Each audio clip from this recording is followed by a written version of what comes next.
Welcome to another fun exercise video where I go over your homework.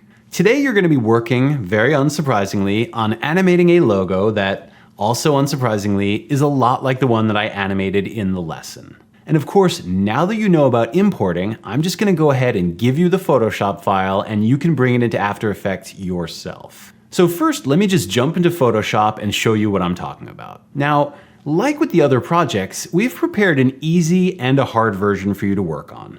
And as always, if you have less time, the easy option is your friend. And if you have a little bit more time, you might try the harder option. Either way, you're going to learn the same things, so both options are great. So here's the easy logo, and this is a logo for a shop that sells coffee cups, obviously, and it's called Mugs and Kisses. Aw, that is so cute. And you already know how I feel about coffee. Yep, that's right. And like the Knowles Neckties logo, this also has three main parts, okay? It's got the background part, and then it's got the middle part here with the two mugs, and then down here it's got the banner and the name of the shop.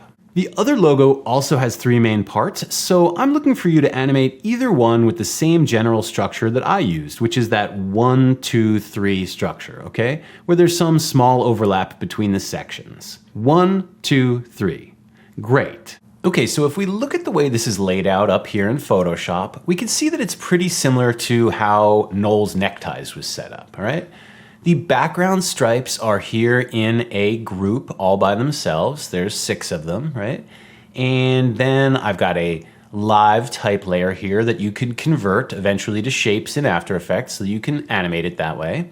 I've also got the banner stroke and the banner. And in these two groups, I have the left mug and the right mug. And if we look at these, we can see it's all pretty much laid out just the way you'd expect. One thing that's fun is that we've given you these hearts, which sort of look like lips to me, on a separate layer, okay? So in After Effects, you can always kind of animate these. Like for example, I'm gonna hit Command T, and you could like take the anchor point and put it over here, and then unchain the scale and kind of animate them like this to look like they're kind of kissing each other or whatever, right? All right, that's how I do it in any case. So yeah, so that's kind of fun. And I think, you know, again, it's up to you to decide this, but I think these two mugs kind of look like they're clinking together, like they're toasting, like cheers or whatever, okay? That's, I feel like what the art implies here. But again, if you can come up with something different that you want to do, feel free to do that. Okay, so now let's look at the hard logo, which is for a store that sells lamps, okay? I actually love this store. I find it really illuminating. Okay, so just like that terrible joke, this logo is more challenging in a few ways, okay? For one, these like lines in the background here, these are curved, okay? So you're not gonna be able to animate them using scale in the same way, and we can go over that in After Effects a little bit. And then we also have this lampshade pre-comp, and I made that a little bit like the shirt, which I animated. So the shade is probably gonna wanna rotate here to some degree or other, right? But then you've got this chain on here. So if we look into this pre-comp here, or into this group rather, we've got the shade hole, right? And then down here, you know, we've got the lamp pattern and the shade, and then we've got this chain, right? So if the lamp is rotating, I think the chain will also want to swing, kind of like my tie did in relationship to the shirt, all right?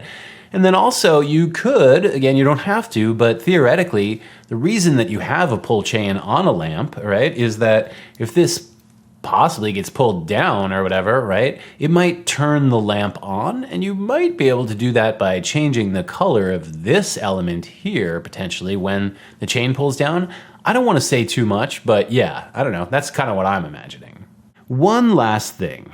Just because I love free advertising, if you want to, you can also try animating the Knowles Neckties logo. I don't think it's quite as easy as the easy Mugs and Kisses one in terms of time, or as difficult as Lamps and Love, but yeah, so if you want a medium option, try Knowles Neckties. All I would ask is that you just animate it differently than the way that I did, okay? Wait a second, did I say one last thing already? Man, I'm such a liar. Because actually, there's really one last thing to do now. Here in After Effects, I really just want to make sure that you're setting up the project correctly before you start animating anything, okay? So when you import, go ahead and, you know, whatever you want. I would probably choose retain layer sizes, but that's a personal choice. Both will work and it's up to you, so you do whatever suits you the best, okay? Either way, once you import the items, okay, what I want you to do is just open, for example, whichever one you're gonna work with, just say mugs and kisses, and then go down here into your composition, and I want you to open the composition settings. The shortcut again for that, as you know, is Command K, all right? And let's just make sure that you are working this way, okay? Social media landscape, HD, 1920 by 1080, 30 frames per second, all right?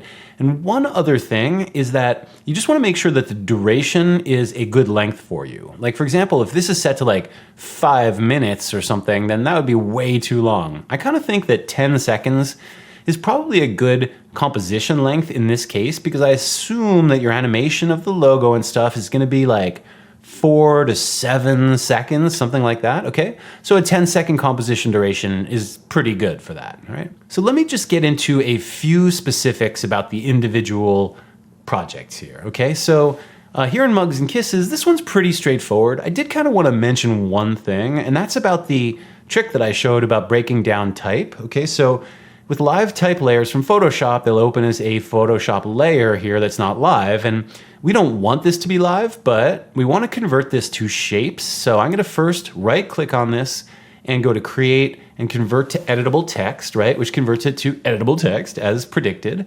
But then what I'm going to do is also right click on that and go to create and create shapes from text, right? Now I know I did this in the lesson, okay? So this shouldn't be a big surprise to you, but what I want to show you is in the lesson, I animated the letters individually, but here we have a lot more letters. So I thought maybe you might want to do that, or what you might want to do is just animate like the word mugs as one thing, the ampersand as one thing, and then the word kisses as one thing. So let me show you kind of how I'd break that down. So for example, if you look here into this shape layer that was just made in the contents, now we have, you know, essentially folders, M, U, G, S, ampersand, etc., mugs and kisses, right?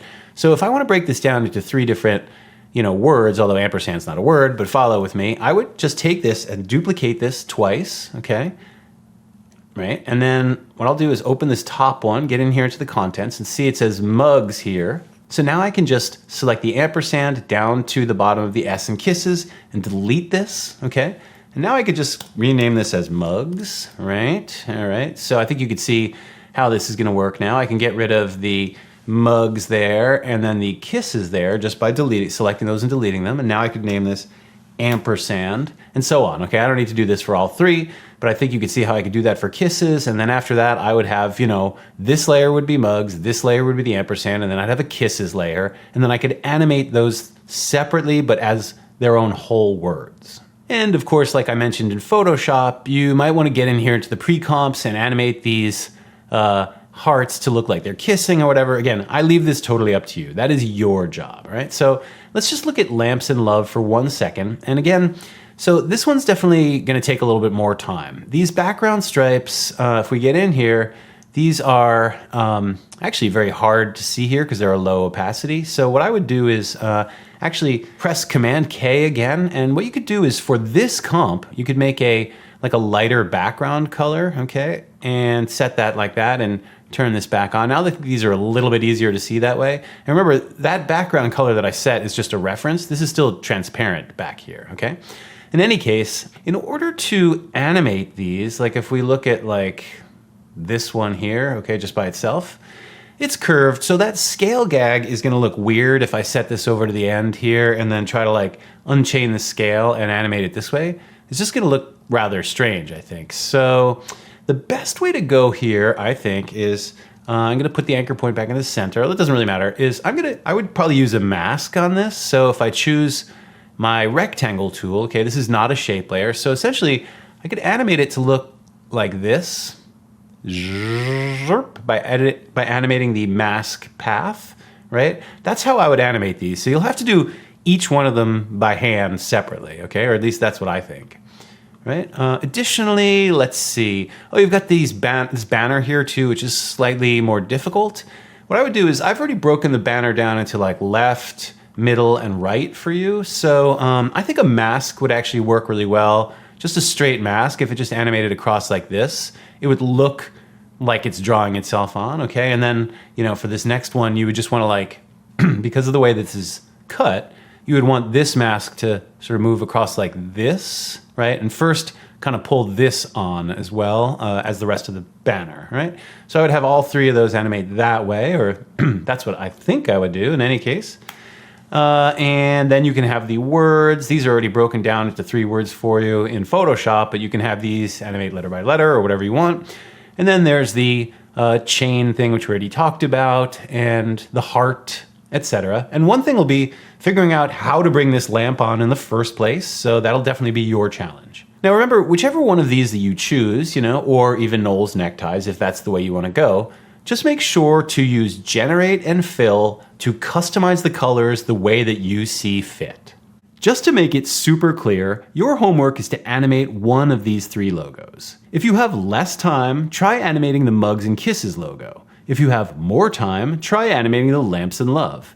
And if you want to, or have some kind of intermediate amount of time, try animating Noel's neckties. I want you to have a clear structure here for the animation, which will most likely mean that 1, 2, 3 structure like we discussed. In terms of the pacing, try and find the Goldilocks zone where the 3 main actions aren't happening too fast or too slow, and there's a small amount of overlap between the sections so they all flow nicely together. Now remember that as an animator, your main task, other than importing the art and then rendering it at the end, is to think of a fun way or fun ways to use the elements that you have to tell a little story in time about the company, okay? Make it your own and make it look good to your own eye if possible. That's what this is really all about, is you developing your own animation eye. Also, it would be great if you have fun with it. And remember, just to leave a few seconds at the end for the logo to be read once everything stops, okay? In total, I think your whole animation might wind up being like between 4 and 7 or 8 seconds somewhere. It's totally up to you in your own eye, okay? Thank you so much, and I really can't wait to see what you make. Bye!